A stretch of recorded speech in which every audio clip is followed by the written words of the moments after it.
Welcome everyone to the most trusted wrestling news source in the world, So Says Shernoff, where opinions are presented as fact. Okay, what's that? Sorry, that tagline has already been taken by The Observer. Anyway, I am your host, Josh Shernoff, and it is the start of Season 3 here on So Says Shernoff, which means there are 2 seasons behind us and only 2 more until I graduate. 2021 has started off with a ton of controversy, from Mick Foley publicly asking Vince McMahon to remove Donald Trump from the Hall of Fame, to WWE champion Drew McIntyre contracting the same damn thing that took Roman Reigns out of WrestleMania last year and almost killed The Undertaker. That's right. Drew has come down with a program with Goldberg. As for Trump and the Hall of Fame, though, look, obviously, McMahon did not publicly respond. Although one has to imagine McMahon's have a little bit more to worry about, with rumors of Linda McMahon giving money to a group that helped fund the attack on the Capitol. Now, look, common sense would tell you that Linda most definitely had no knowledge of what was planned. Although this wouldn't be the first time the McMahon staged an insurrection, just the first one in this country. Like I said, this year has started off with a ton of news, so what do you say we just jump into some headlines?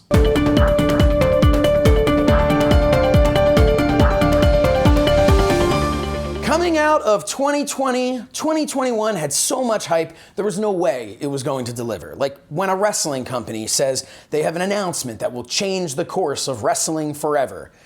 But this year has been interesting. AEW and Impact have really gone all in on this cross-promotional feud. Personally, I think it's great. Getting to see fresh matchups and dream matchups. I just feel bad for Kenny Omega. I mean, that man is working overtime. He's so busy, he doesn't even know what month it is. He's out there promoting Halloween in January. Unless I missed something and Halloween is now in January. I mean, that would certainly explain why Bayley was dressed as Edna Mode. But it wasn't just Halloween in January. Why, it was Christmas too. That's right, Santa's #1 elf, Bernard, brought joy, cheer, and a physique that says Santa shared those cookies. The man behind the kilt pretending to be Drew McIntyre was actor David Krumholtz, known by many as Bernard the Elf in the Santa Claus movies, as well as Charlie in Numbers and the motherfucker who killed Lucy on ER. You thought I forgot about that, didn't you? Didn't you? Bastard. Anyway, Bernard wasn't alone. Gilbert was there, and without an audience, it's kind of tough to tell, but I really don't know. I think it's a toss-up between who's more over, Gilbert or Goldberg. Yes, Goldberg is back in the limelight once more, and somehow he gets to jump to the front of the line and challenge for the WWE Championship. Goldberg's latest return happened at the special Legends Raw. Now, normally, I'm pretty critical of how WWE uses or misuses their legends, especially in comparison to how AEW has taken advantage of such legendary figures as Jake the Snake Roberts and Arn Anderson, Tully Blanchard, but this Legends Raw started off with one of the most bizarre and confusing segments in recent memory. It began with a tight shot on Hulk Hogan's H phone. Not an iPhone, but an H phone. Now, I would love to go into more detail, as if that would help explain the lunacy of this entire situation. Unfortunately, it doesn't. Hulk Hogan basically put over his cell phone to kick off Raw. It was ridiculous at best, a waste of time at least. But Hogan was used more appropriately later in the night during a promo with Drew McIntyre and being judged by Booker T. You know what you did, Hulk. I mean, I guess we all know what you did, but Booker T's coming for you, man. So I'm on Cameo now, cameo.com/so says Shernoff. You know who else is on Cameo? Former WWE superstar and man being held for ransom, Virgil. A lover of meat sauce, breadsticks, and pants with holes in them, Virgil recently recorded a cameo in which his testicle was visibly poking through his shorts. Not out the side, through. There was a hole in his shorts, and either one of his nuts decided to make a run for it, or the man purposefully placed his ball through the hole in his pants. Either way, whoever spent $69 on that cameo got more than they bargained for. Listen, Virgil, a bit of advice. Take that money and buy some new shorts. Whatever shorts you want. Browse the whole aisle. Some shorts might cost a little. Some shorts might cost a lot. But you're a grown-ass man. So put your balls away. Finally, former WWE superstar and uncle you no longer invite to Thanksgiving, Sean Val Venus Morley, is off Twitter and off his rocker. The Big Valboski has deleted his Twitter account after posting a bunch of radical messages and conspiracy theories over the past several months, including a number of QAnon theories. So eWrestlingNews.com claims there were times where he'd post over 100 plus tweets per day, some of them incoherent, and at all times during the day and night. They go on to say that they monitored some of his tweets, and there were multiple periods where he'd be up for 48 plus hours straight, posting nonstop. There were even some current and former WWE stars who were pleading with him to get the help he seems to need. Morley's Twitter account is now shut down, which comes just weeks after he was temporarily blocked by Twitter for posting pornographic images that violated Twitter's child sexual exploitation policy. The photos showed what he claimed to be Hunter Biden and an underage woman together. These pictures are not real, but he kept sharing them anyway. Facebook also blocked his account for 30 days after he posted the same photos and conspiracy theories. Look, I don't have a punchline for this story. I don't. I tried to think of a witty innuendo based on his wearing a towel to the ring or his "hello ladies" line. I tried to come up with something about his affair with Mrs. Yamaguchi's son, but I've got nothing. Because unfortunately, this is just a sad turn of events. The man is off the deep end and down the proverbial rabbit hole. So while he spends his days ranting about the Pope being arrested, I just hope he seeks the help he clearly needs, because if he doesn't, I fear he could begin to exhibit the type of public behavior that we have recently seen land so many people in jail. And if that happens, I'm afraid this time Val might not be the one delivering the money shot. Ah, there's the punchline. We'll be right back. From the hit podcast Mind of the Meanie comes the brand new Mind of the Meanie action figures by Cella Toys. A 2-pack featuring former WWE superstar and ECW original, the Blue Meanie, and his Mind of the Meanie co-host Josh Shernoff with removable microphone. These figures feature 3 points of articulation and incredible likenesses. These retro-style figures can be purchased outside the U.S. at cellatoys.net and inside the U.S. at instagram.com/jbtoys1. With only 1,000 made, this collectible 2-pack won't be around for long, so pre-order now. The Mind of the Meanie action figures by Cella Toys. Order now. Welcome back to the show. My guest at this time is the voice of Ring of Honor and co-host of the Last Stop Penn Station podcast. Please welcome Ian Riccaboni. Hey, thanks for having me, Josh. It's been a while. It has been. As we talked off air, this year has pretty much disappeared. So yeah, you and I haven't seen each other in a while. I'm trying to think when the last time was. I know we've seen each other since that time. Bill Apter and I presented you with an award, you and Cole Cabana. But that is, of course, for me, one of the times that stands out, being able to be up there on the stage at Ring of Honor. Before we get into Ring of Honor, because I want to talk about that, one thing I wanted to jump right into, you and I are kind of technically working together, even though we're not. I'm the ring announcer for Retromania for that video game, and you and Cole Cabana are the commentators. So tell us a little bit about how that come to be and how cool is it, and I know how cool it is to be involved in this video game. It's pretty wild. Cole actually is the reason I'm involved in the game. And how it came to be, if I remember correctly, we were driving from Seattle, Washington to Portland, Oregon. and Colt leaned over and said, "Hey, I had somebody reach out. He's from your neck of the woods. He's from around King of Prussia, and he's starting a video game. And he's got the NWA on board, and he's got Nick Aldis and that crew, and it's going to feature the 10 pounds of gold."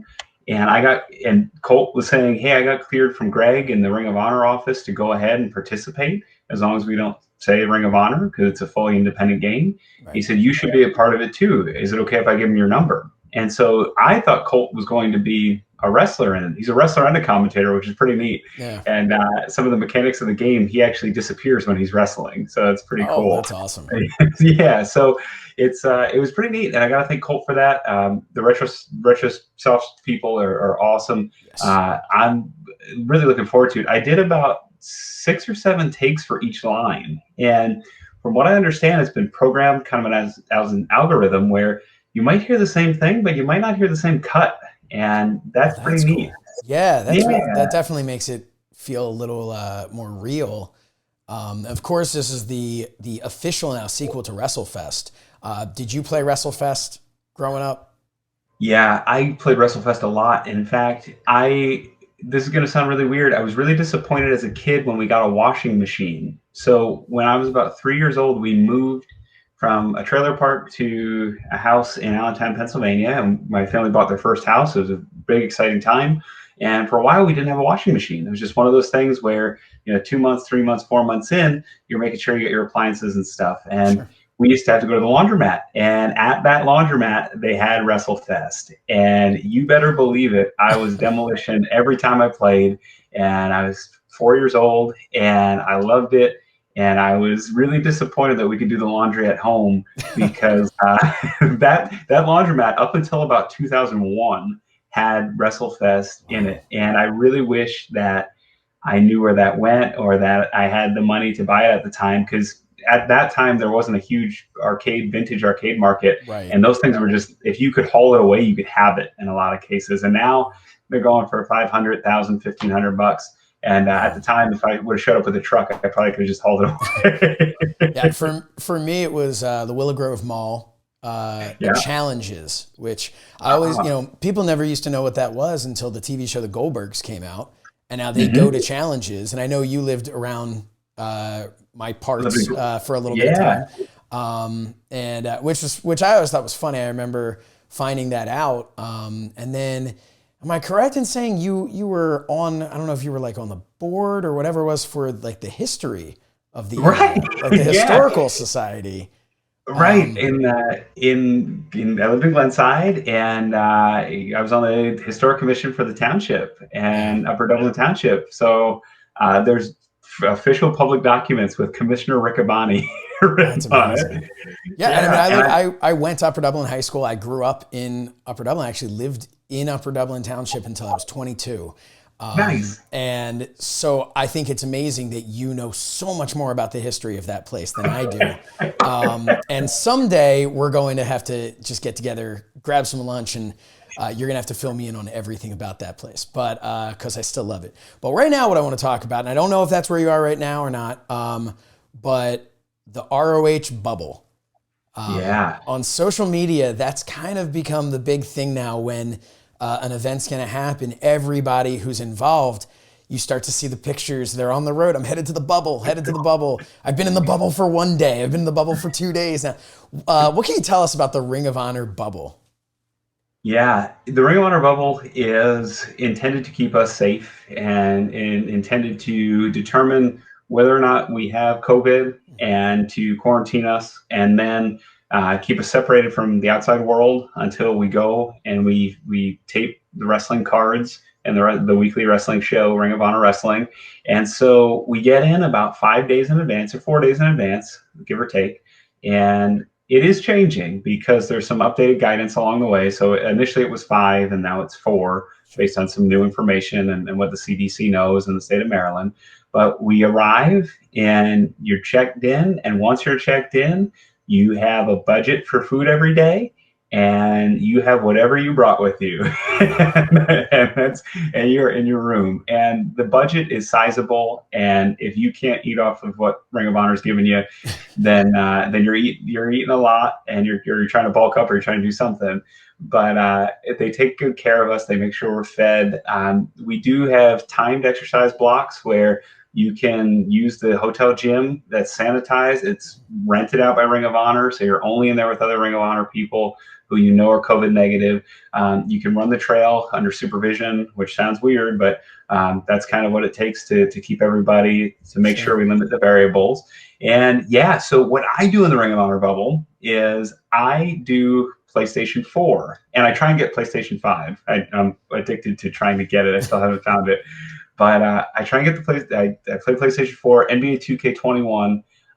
There's a mode called Triple Threat, and I needed 750 wins to get this card, and it's like a card collecting thing, and then you can use the cards to play. It's like Madden My Team, Madden Ultimate Team. And I completed 652 out of the 750 games over the course of the 4 bubbles. Wow. I've reached the 750, but 652 of them have been in the bubble. And those games take 5 to 10 minutes a piece. So once I'm kind of locked in, I'm locked in, and that's pretty much what I'm doing, other than FaceTiming my kids and my wife and some production meetings that we have. But that's kind of the thing. I've caught up on some books. I started the new book from Mega Ran, who performed at Madison Square Garden with Ring of Honor. Yeah. I've started the new Sixer book, which is really good, by Dave Ruger. That is about some of the weird anomalies and the weird, when an average player has a crazy game, or some funny stories about the Sixers. That's really good. That's on Amazon, and it's available.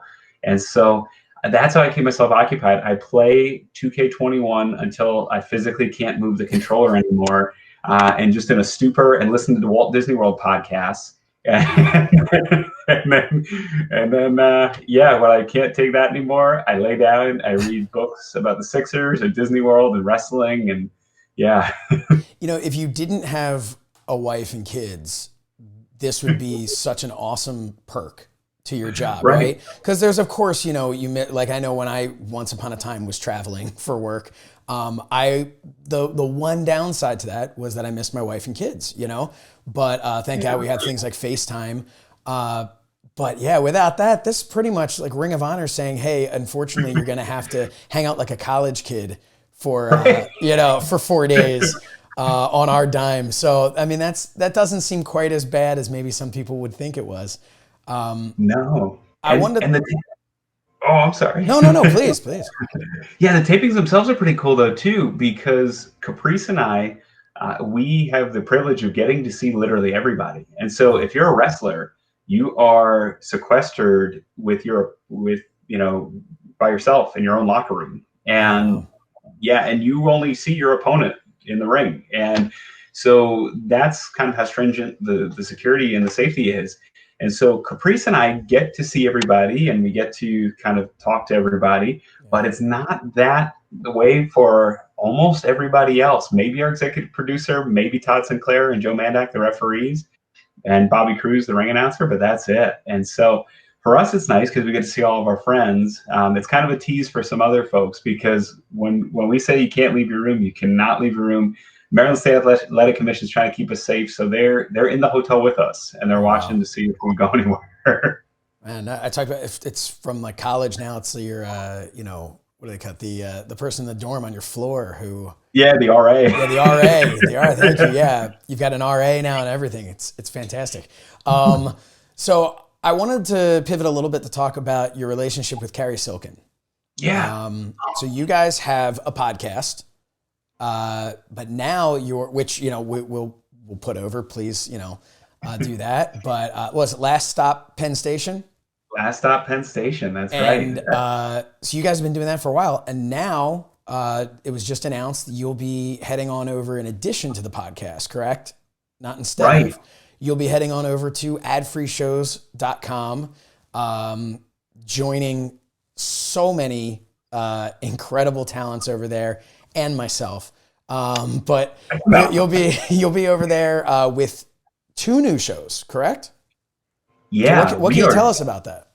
So Carrie and I have been doing Last Stop Penn Station for a little over a year now, and I think we have about 50 episodes. We had to pause occasionally because of the quarantine and things like Sure. that. So I think there's about 50 episodes in the can, and you can hear about the beginnings of his involvement in Ring of Honor. You can hear about Ring of Honor going to Japan for the first time, to England for the first time, him getting kicked out of the Jethro Tull tour for smoking too much dope and causing too much trouble with that sort of thing. Carrie's an open book, and a lot of the podcast is to demonstrate to people that you can make mistakes, and as long as you take accountability, you can come back from them, and you can do amazing things, and you can be generous and kind, and there's always hope for a second chance. And with the fun stories about Carrie, quote unquote, spinning the gate at the first WrestleMania, that's when you buy one ticket, but you grease the ticket taker on the way in, and two people come in. It's called spinning the gate, and that's what he did to get in the first WrestleMania. There's stories like that. There's stories about him scalping tickets in Louisiana, of all places, in 1986. And it just goes on and on. There's so many great things. It's not just a wrestling podcast. So initially, when we started the podcast, we had talked to Conrad, we had talked to a couple other people, and we talked to Ring of Honor. And at the end of the day, it just didn't feel like it fit, because this was Carrie's story. This wasn't going to be, I love Bruce Pritchard's podcast. I love Tony Schiavone's podcast. I love Eric Bischoff's, but it wasn't going to be week by week. Okay, let's talk about this event, or let's talk about that event. It was going to be, well, Carrie, I heard one time you were a groupie for Rush. Tell me about that. And then just those stories. And so as we were, as that was coming about, it felt right to be on our own. But then something interesting happened. During the quarantine and the initial stages of the pandemic, Carrie and I, like so many other people, got really head first back into collecting things. And Carrie has over 1,000 vintage wrestling posters, and he's got thousands of vintage wrestling magazines. I think he's got the entire run from 79 to 95 of Pro Wrestling Illustrated. Wow. He's got, I think, the entire run of The Wrestler from like 62 to 97. Not to cut you off, but I guess to cut you off. So I did a show with Ring of Honor for Fight TV. It was the Best in the World pay-per-view a couple years ago. We did the pre-show, Fight and Focus. And at the end at some point, we're sitting backstage. I'm sitting with Mike Weber from Fight, and Carrie comes over and he has a poster from the event that looks like one of the vintage wrestling posters. And he hands one to Mike and he hands one to me. And I'm like, well, this is awesome. I mean, this is my first big thing that I'd done with Fight at that point. Like, I'm like, this is really amazing. Long story short, about halfway on my drive back to Pennsylvania, I realized that I left it on the table. So, but it's just when you're talking about that, like that was when I first found out that he was so into those classic posters that he actually had them made for a current event, which I thought was so cool. Yeah, he is so into them, and he has stuff you wouldn't believe. He has stuff from the 30s. He's got, the top of the top cards from Maple Leaf Gardens, from Madison Square Garden, from Comiskey Park, and they're the real deal, authentic stuff. And so we're doing the podcast, and every time we do it, I look around and I say, well, Carrie, this is a museum. I mean, people would die just to see this stuff. Right. And so we were talking. I said, well, what if we did? I'm collecting these wrestling cards from 1955. Some of these guys I know, like Lou Thez, Vern Gagne. Some of these guys I have no idea. There's a guy, Steve McGill, who wrestled maybe 50 matches, who made it into the set. He's the example I always go to of guys that just have no idea. Why don't we do a video series? Why don't we I hold the card up, I ask you if you know anything. I'll have a little card with information if you don't. And if you do, please tell me about when you've seen them live, or if you saw them live, because a lot of these guys he did, like Tex McKenzie is a name that Carrie saw a whole bunch of times and has some cool stories about. And Tex McKenzie wasn't a huge name, but not many people have ever talked about Tex McKenzie. So right. It's like Coco, the Disney movie, where if you don't talk about some of these folks, their names are gone forever. Yeah. So we're just trying to keep these names alive. And so we're doing the videos, and we're up to 30 now. And so we have 25 that have been released, 5 more that come out every day at 8 p.m. on YouTube, 55and5.com. And we're getting through it. And I texted Conrad. I said, hey, Conrad, what if we gave you the audio for these? And he said, okay. And I said, well, I don't want to bombard your Patreon service, but we can combine 5 of them. You know, every week we can combine the audio, and you can have the audio. And he said, that's great. And that's how that conversation started, because it was just, those are always wrestling based. And then Carrie helped Conrad secure a poster that Conrad was looking for, a vintage one. And Conrad said, hey, you have millions of posters. Do you and Ian want to do a video? You guys are doing these cool videos.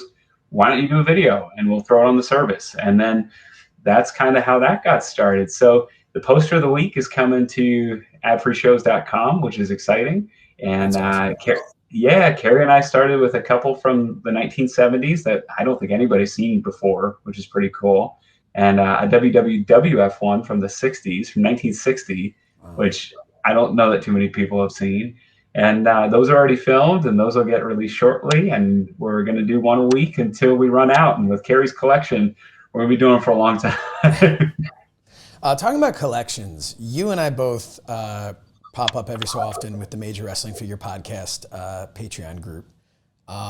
And for anyone who hasn't joined but is into action figures, man, such an awesome group there. But it goes beyond action figures. But one thing that you got and I was just instantly jealous of was a micro brawler, which was so cool. What was that like for you to, like, I'm lucky enough now with the Mind of the Meanie podcast that we've got action figures coming out through Cella Toys. And I'm over the moon for that. When you first got your action figure, how cool was that to be able to show that to your kids, to be able to just hold that in your own hand? Because I'm assuming, based on having seen you, on that Patreon group, that that's something you're into. Yeah, never, like the video game, I never thought it would happen. It was just another one of those things where I talked to Colt about it. Colt, how it came up was Colt and I were rooming together on the road, and I want to say mid 2019 again. This was a real good time for stuff to happen for me. Mid 2019, like June 2019 was when all this stuff happened. And he handed me his new micro brawler. He said, "Here, these aren't out yet. Please have one." And it was cool. It was an updated Colt, and Colt was the first one, and then he was getting an updated one. It was neat. And I just said, yeah, it'd be really cool to have one of me to go with you. And he, right there, he sent a text. He said, we'll see. We'll see. Everybody's asking for one. I can't make any promises, but I texted. He texted who he needed to text, and then about a day later, I got an email from Ryan at Pro Wrestling Tees that said, hey, we're going to do some Ring of Honor ones. We're going to do PCO. We're going to do Brody King. We're going to do a couple other Ring of Honor ones, Bandito, Roosh. If you could talk to Greg, and if Greg is willing, Greg is the general manager of Ring of Honor. If Greg is willing to take on a couple of these, we'll sell X amount. And if Greg can sell X amount, then we're golden. We'll make them. And it was really exciting because I actually sold out on Pro Wrestling Tees.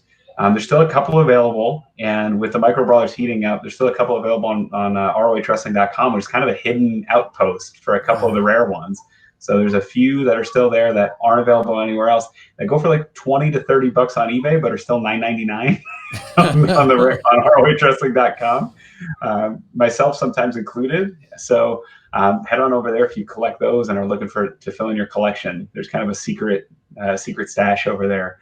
But I was stunned. I know my daughter, who was a little over a year old when it came out, knew it was me right away. That was the weird part. My son, who was 3, just thought it was just another toy, but my daughter knew that it was Daddy, and she said, "Oh, Daddy." Yeah. So there's a video where I'm unboxing it, and I show my son, and my son's like, "Okay, all right, it's a toy." And then Nora really likes it. So it's kind of funny how kids react. But I think the coolest thing is that I have a display with all the micro brawlers, and I'm in the same set as not only Jim Ross. There's only 2 commentators. It's me and Jim Ross, but Ultimate Warrior, Macho Man, Jake Roberts, Honky Tonk Man, Demolition, and a lot of my Ring of Honor buddies. It's Jay Lethal, the Briscoes, Cheeseburger, Roosh, Bandito, Brody, PCO. to Neil. There's just a lot of folks that were in that Ring of Honor wave that I know and love these people. And for a lot of folks, it's their first action figure, like Bandito or Roosh, and Vinny Marcellia, Vincent, and Matt Taven. It's just really cool to just kind of have my little guy next to theirs, and think about all the fun memories we've had together so far. Well, you definitely deserve it. One thing I want to talk about before we go, you are on Cameo, cameo.com/Ian Riccaboni. Mm-hmm. I want to talk about where all the proceeds go. The Bradbury Sullivan, can you just talk everyone through that? Explain to us, because I thought when we were looking up things and we were talking before and you mentioned that that's where the proceeds go, I thought that's just the coolest thing. So if you can let everybody know what that is. Absolutely. Bradbury Sullivan LGBTQ Community Center in Allentown, Pennsylvania. I live in Allentown there now. I was born here, went to high school here, moved to Glenside and bought a house with my wife. And then I just couldn't shake the feeling of not being home. So in 2017, we moved back. And one of the organizations right out of the gate that was doing so many good things in the Lehigh Valley is Bradbury Sullivan. And it caught my eye right away. And there's been a number of LGBTQ wrestlers, announcers, managers, office staff in Ring of Honor over the years. And Ring of Honor has been exceptionally inclusive of those folks. And we really do our best to make the locker room accommodating and comfortable and a safe place for everybody. And so over the years, I wanted to send kind of a message loud and clear that Ring of Honor is an inclusive place to be and that it's a good place to be. And so started partnering with Bradbury Sullivan. And the first thing we did was a t-shirt, and it came out for Pride Month in 2019. And it Happy Wrestling sign off on it, but in the Pride flag. And the proceeds went to Bradbury Sullivan. And I was contacting the wrong person at Bradbury Sullivan. I said, hey, I want to partner with you. We want to partner. And I didn't hear anything. So I thought maybe they were giving me the cold shoulder, or maybe that, maybe this, that, or the other. And then in January of 2020, I said, hey, I have a little micro brawler coming out, and it's going to have the Pride flag on the tie. I was going to ask you about that with the tie, yeah. Yeah, and I'd love to donate, the proceeds of this to Bradbury Sullivan.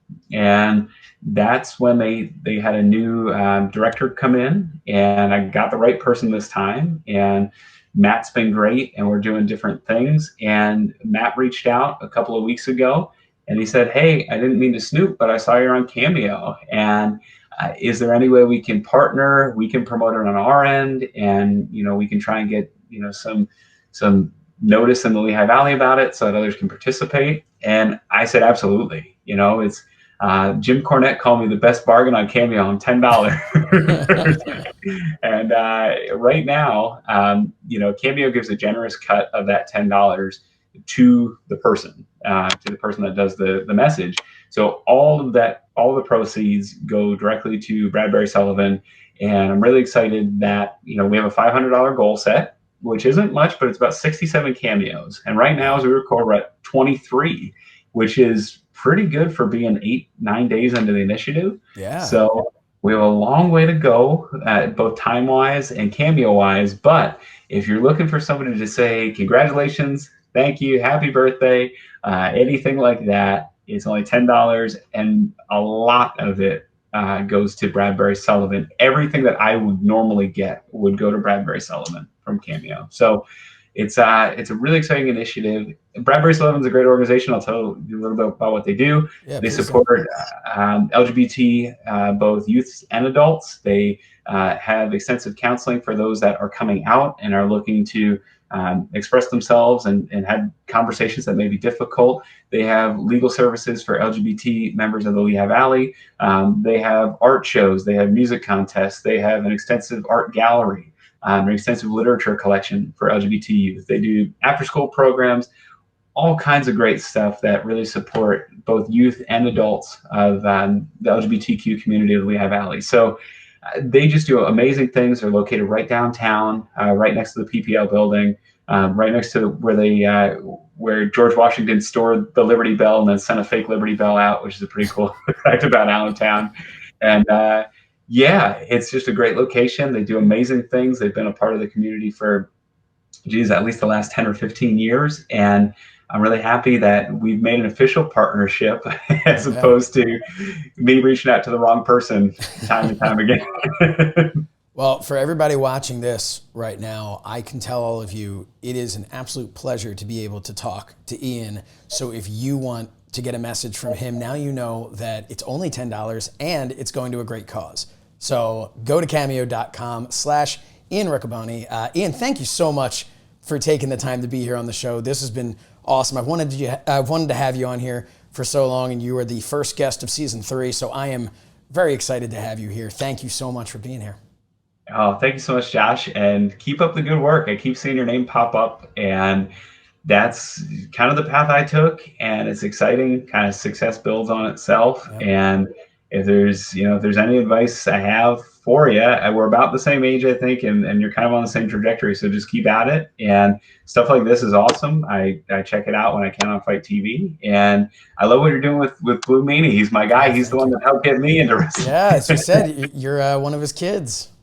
Yeah. Yep. Yeah, no, Meanie's great. But yeah, no, thank you. I appreciate that. And congratulations on all the success you've had, and best of luck, continued success. Yeah, and you're welcome back anytime. Oh, appreciate it. Thank you so much. Thank you. We will be right back.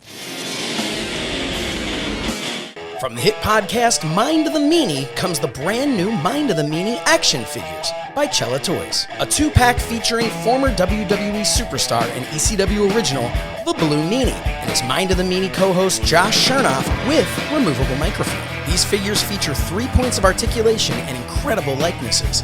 These retro-style figures can be purchased outside the U.S. at cellatoys.net and inside the U.S. at instagram.com/jbtoys1. With only 1,000 made, this collectible 2-pack won't be around for long, so pre-order now. The Mind of the Meanie action figures by Cella Toys. Order now. That's our show. Thank you all for being here with me on Fight.